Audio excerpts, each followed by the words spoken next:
नमस्ते, आप सभी का स्वागत है मेरे इस चैनल में चिराग एस्ट्रोलॉजी। और हम बात कर रहे हैं मई मंथ कैसा रहेगा मिथुन राशि और लग्न के लिए। यहाँ पर देखिए 12 महीनों में मई मंथ बहुत इम्पोर्टेंट है क्योंकि उसमें बहुत सारे ट्रांजिट हो रहे हैं।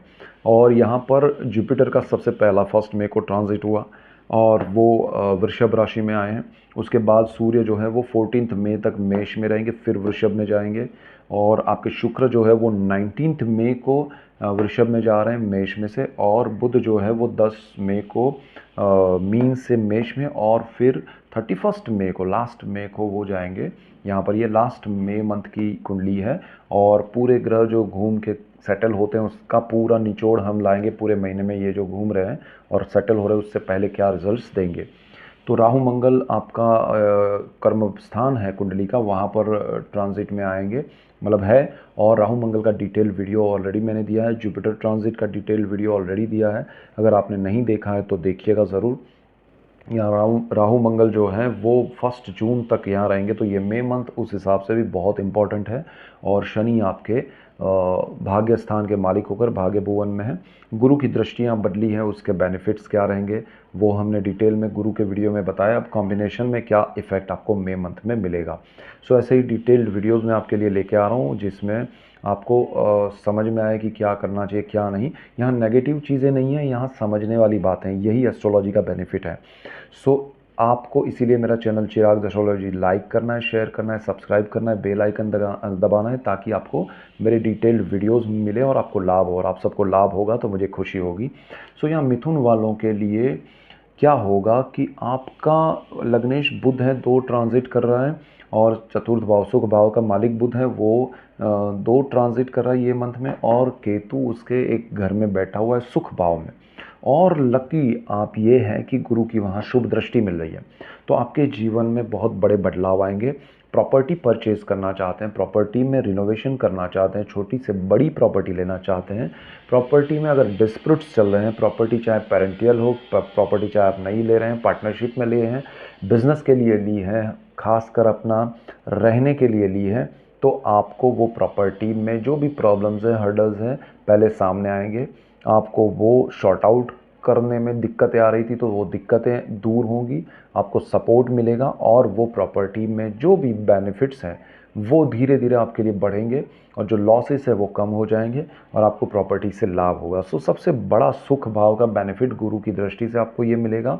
हालांकि आपको डॉक्यूमेंटेशन में अगर नया प्रॉपर्टी ले रहे हैं तो ध्यान रखिएगा, सिग्नेचर वगैरह या आपको पैसे की लेन देन में प्रॉपर्टी में ध्यान रखना है। यहाँ पर दूसरी चीज़ क्या है कि सूर्य आपके उच्च स्थिति में चल रहे हैं, 14 मई तक वो उच्च स्थिति में रहेंगे। और जब वो ट्रांजिट करके यहाँ पर जाएंगे तो यहाँ गुरु शनि की नीच दृष्टि में भी है, उच्च स्थिति में भी है और साहस पराक्रम के मालिक भी हैं। तो यहाँ पर जो भी नया आप साहस पराक्रम, नई चीज़ों में इन्वेस्टमेंट, नया कुछ करने की आपकी जो चाह है उसमें दिक्कतें प्रॉब्लम्स आ रहे हैं। लेकिन जैसे जैसे मई मंथ आगे बढ़ेगा आपको 14 मई तक उसमें कुछ ना कुछ सही दिशा मिलेगी और आप उसमें आगे बढ़ पाएंगे।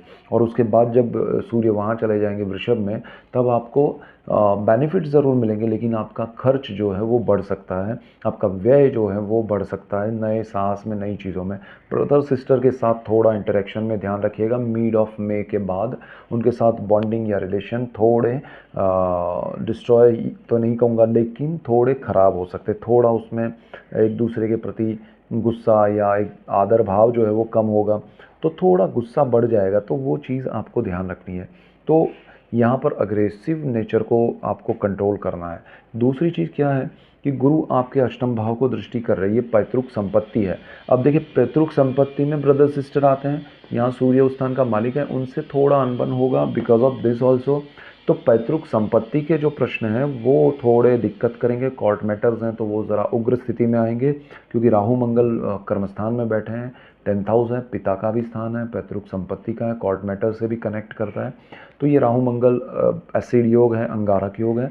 आपके जीवन में कोर्ट मैटर को लेके बहुत बड़े प्रॉब्लम्स आ सकते हैं पेरेंटल प्रॉपर्टीज़ को लेके, और जिनके दूसरे प्रॉब्लम्स चल रहे हैं कोर्ट मैटर्स को, तो उसमें ये मंथ में उनको हैवी रिएक्शन नहीं देना है।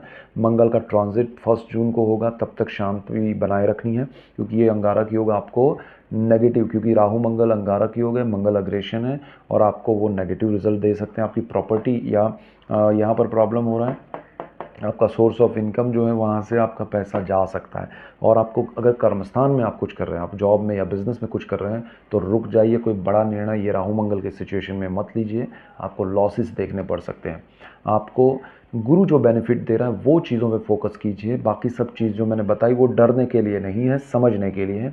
आपको प्रॉपर्टी में जो मैंने कहा डॉक्यूमेंट्स वगैरह देख के अच्छी प्रॉपर्टी ले सकते हैं। प्रॉपर्टी के प्रॉब्लम्स थे, उसमें सॉल्यूशन आ सकते हैं। गुरु की यहाँ नीच दृष्टि है, parental property, brother sister, court matter, ये चीज़ याद रखिएगा, आपको उसमें मज़ा नहीं आएगा, तो उसको थोड़ा साइलेंट कर दीजिएगा। और गुरु की जो दृष्टि आपको सुख भाव में आपकी वृद्धि करेगी, मन की शांति, मेडिटेशन प्राणायाम कीजिए। यहाँ राहु मंगल की भी दृष्टि है, केतु वहाँ बैठा है, गुरु की दृष्टि से थोड़ा मन शांत रख पाएंगे। गुरु की दृष्टि 6ठे भाव पे, जॉब में, बिजनेस में, आपके एम्प्लॉयज़, जॉब में अगर आप जॉब कर रहे हैं तो आपके आसपास जो नेगेटिविटी है, नेगेटिव लोग हैं, आपका लोन कर्ज है, उससे आपका स्ट्रेस कम हो जाएगा उन सारी चीज़ों में, तो वो अच्छा है। लेकिन अगर आप बिज़नेस कर रहे हैं, नए एम्प्लॉयज़ रख रहे हैं, तो थोड़ा ध्यान रखना है, क्योंकि मंगल इस स्थान का मालिक है। जॉब में अगर आप अच्छे शांत मन से कर रहे हैं, गुरु की दृष्टि है, कोई बात नहीं है। लेकिन जहाँ आपने अग्रेसिव होकर कुछ इनिशिएट किया कि लाओ ये प्रोजेक्ट मैं करूँगा, या फिर सीनियर जूनियर या किसी के साथ आप सामने भिड़ जाएंगे, तो फिर वो चीज़ आपके लिए एक प्रॉब्लम क्रिएट करेगी। सो अभी कुछ नहीं करना है, ये मंथ शांत मन से निकालिए जॉब में और बिज़नेस में। यहाँ पर कंफ्यूज नहीं होना है, आपके लिए अच्छा समय है। जहाँ आपने अग्रेशन दिखाया, जहाँ आप उसमें कूद पड़े, सपोज कोई प्रोजेक्ट है, अब वो आपको नहीं दिया जा रहा है, तो आपको उसमें जंप नहीं करना है, वो आपके लिए अच्छा है। अगर आपने सामने से मांग के बड़ा प्रोजेक्ट लिया, तो वो आपके लिए प्रॉब्लम क्रिएट, आपको कुछ अपने आप हो रहा है ठीक है, बट आपको उसमें कूदना नहीं है। आप मना कर सकते हैं बड़ी नई चीज़ों के लिए, तो कीजिएगा, उससे आपको कोई लॉस नहीं होगा। लेकिन अगर आपने वो किया, तो फिर वो स्ट्रेस बनेगा, क्योंकि सपोर्ट सिस्टम थोड़ा जॉब के मामले में ये मंथ में नहीं होगा। शनि भाग्य में है, भाग्य का सपोर्ट मिलेगा, तो गुरु और शनि आपके लिए पॉजिटिव है, तो आपको जो चीज़ें नेगेटिव है उसके 100% नेगेटिव रिजल्ट हैं, तो गुरु और शनि उसमें थोड़ा कम करेंगे नेगेटिविटी और अपनी पॉजिटिविटी को बढ़ाएंगे। सो ये सिचुएशन अच्छा है। बुध आपका क्योंकि लग्नेश होकर वो एक न्यूट्रल प्लैनेट है, जिसके साथ बैठता है वैसा हो जाता है, तो वो चीज़ यहाँ पर थोड़ी आपको दिक्कत दे रही है निर्णय लेने में। तो शुक्र गुरु सूर्य बुध का ये कॉम्बिनेशन हो रहा है, उसमें भी शुक्र तो आ रहे हैं, बुध जो है लास्ट में आ रहे हैं, तो बुध यहाँ नीच राशि में भी रहेंगे through out the month Shani की, तो निर्णय लेने में हड़बड़ाहट होगी, आपके रॉन्ग निर्णय ना हो जाए, तो मेडिटेशन प्राणायाम कीजिए, निर्णय कम लीजिए, आपके आसपास के लोगों की राय लीजिए, जो आपके करीबी हैं, जिन पे आप ट्रस्ट करते हैं, ऐसे लोगों की, तो आपको बेहतर अच्छा कुछ ओपिनियन मिलेगा। और गुरु शुक्र का ये कॉम्बिनेशन आपको विदेश में ले जा सकता है, चाहे आप हाउस वाइफ हैं, चाहे आप स्टूडेंट हैं, बिजनेस कर रहे हैं, जॉब कर रहे हैं। लेकिन वो जाने में आपको 2-3 चीज़ों का ध्यान रखना है, डरना नहीं है। आपको डॉक्यूमेंट्स जिसके थ्रू जा रहे हैं, वो आप जहाँ जा रहे हैं वो जगह, वो चाहे कॉलेज है, जॉब है, बिजनेस की जगह है, you have to be careful कि वो सारा सही होना चाहिए, उसकी वजह से आपको स्ट्रेस ना मिले, बाकी कोई प्रॉब्लम नहीं है। और उसका खर्च, तो वो सारा आप कैलकुलेशन प्लानिंग कीजिए, हड़बड़ाहट में या उत्साह में आके बहुत कुछ करना है करके जंप करेंगे तो मज़ा नहीं आएगा, क्योंकि कर्मस्थान में राहु मंगल जो है वो लालच दे रहे हैं, अग्रेशन दे रहे हैं, नेगेटिव एनर्जी दे रहे हैं, लेकिन नेगेटिव, क्योंकि नेगेटिव स्थान में, नेगेटिव चीज़ों में आप ज़्यादा इन्वॉल्व होंगे, आपको मज़ा आएगा, तो वो नहीं करना है। और केतु यहाँ बैठा हुआ है, हालांकि गुरु की दृष्टि है, इसलिए आपको सुख में कमी नहीं आएगी। माता के लिए अगर कुछ प्रॉब्लम है उनकी हेल्थ को लेके, तो उनके लिए कुछ इलाज करवाना है तो करवाइए, वो अच्छा रहेगा। सो ओवरऑल आपके लिए कोई नेगेटिव नहीं है, गुरु शनि की पॉजिटिव एनर्जी आपको बचाए रखेगी।